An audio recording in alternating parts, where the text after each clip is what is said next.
The workshop smelled of burnt circuits and oil. Sparks flew from the metal bench, painting the walls in short, bright flashes. Machines hummed, clanked, and whirred.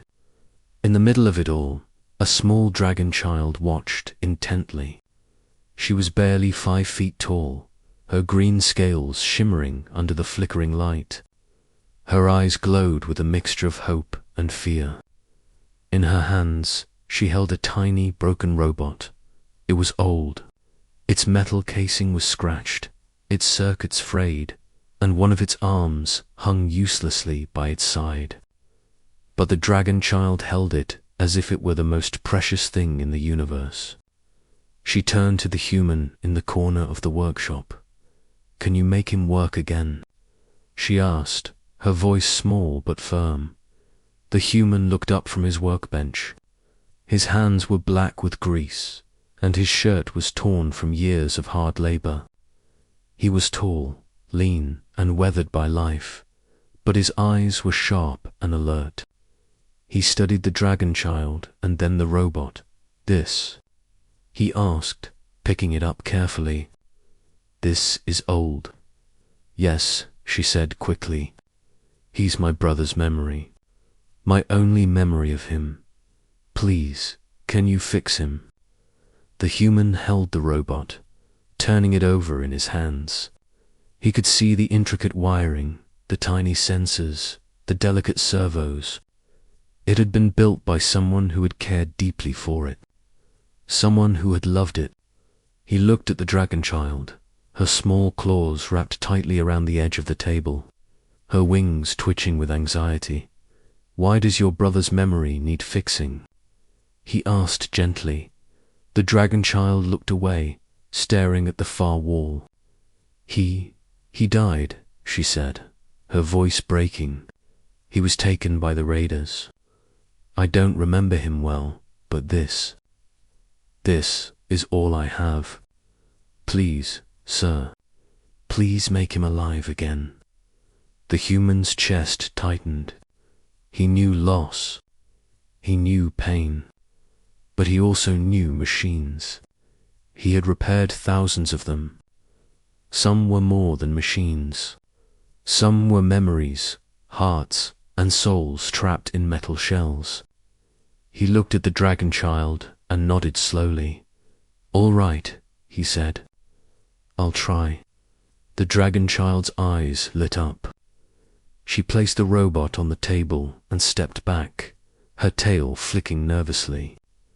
The human rolled up his sleeves and began examining the robot. He probed the circuits, tested the power cells, and listened to the faint hum of the damaged motors. Sparks flew from the bench as he soldered wires back into place. He replaced broken sensors and realigned servos. The dragon child watched, holding her breath. Hours passed. Outside, the sky darkened and the workshop lights cast long shadows. The dragon child had grown tired, but she refused to leave. She stood silently, watching the human work. Every now and then, he would pause and look at her. "You know," he said finally, "I've fixed robots like this before. But memories are different." "What do you mean?" she asked. "Machines can be repaired. Parts can be replaced. But a memory is in your heart. I can't put it in metal.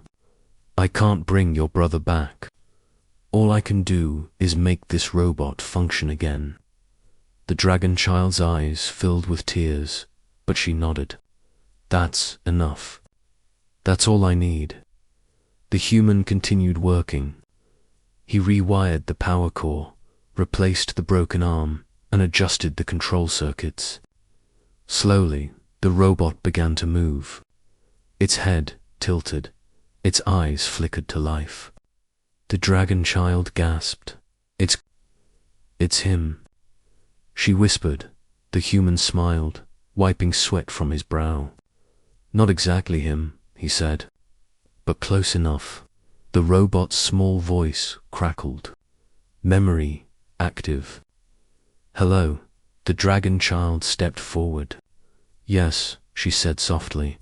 It's me. I'm here. The robot's head turned toward her. Its eyes glowed with a faint blue light. Sister, it said, its voice mechanical but filled with recognition. Tears streamed down the dragon child's face. She reached out and hugged the robot.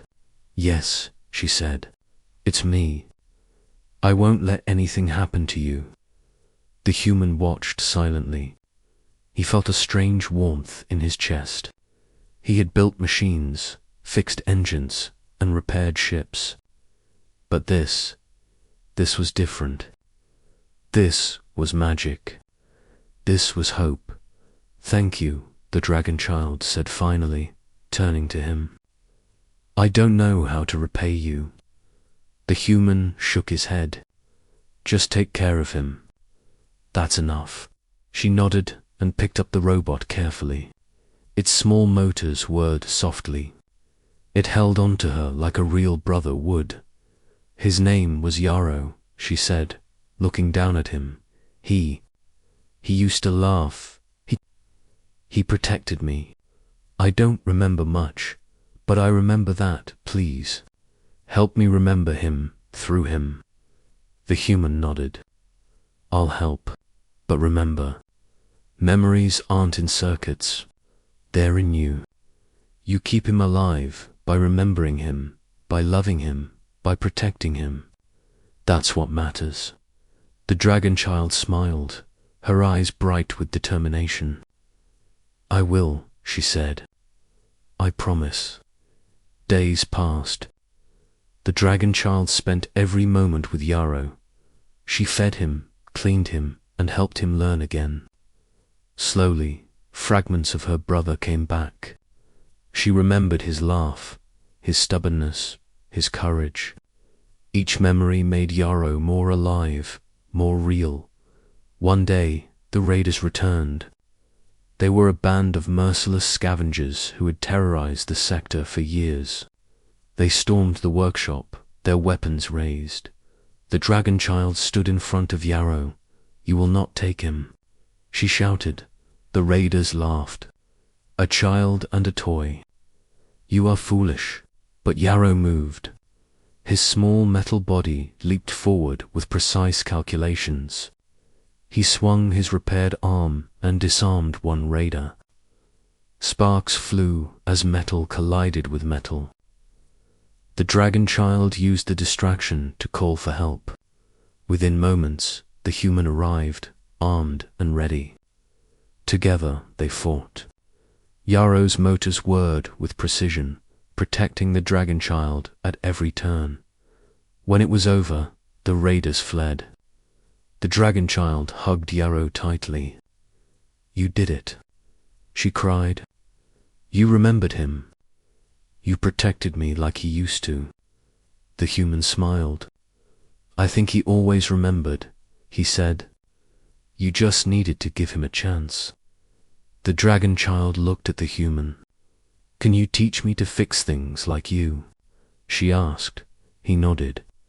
I can. But remember, machines can be repaired. Memories are harder. You have to take care of those yourself. I will, she said. I promise. And I will take care of him. I will make sure he never forgets who he is. Yarrow's eyes glowed brighter. Memory, active, he said. Thank you. Sister, the human watched them leave the workshop, a small smile on his face. He had seen many things in his life. He had repaired engines, ships, and machines. But he had never seen a bond like this. A dragon child and a robot, fighting together, remembering a lost brother. It was more than technology. It was heart. It was hope, and for the first time in years, the human felt something he had almost forgotten. Pride. He turned back to his workbench. Sparks flew. Circuits hummed. But somewhere in the glow, he knew that some repairs were more important than machines.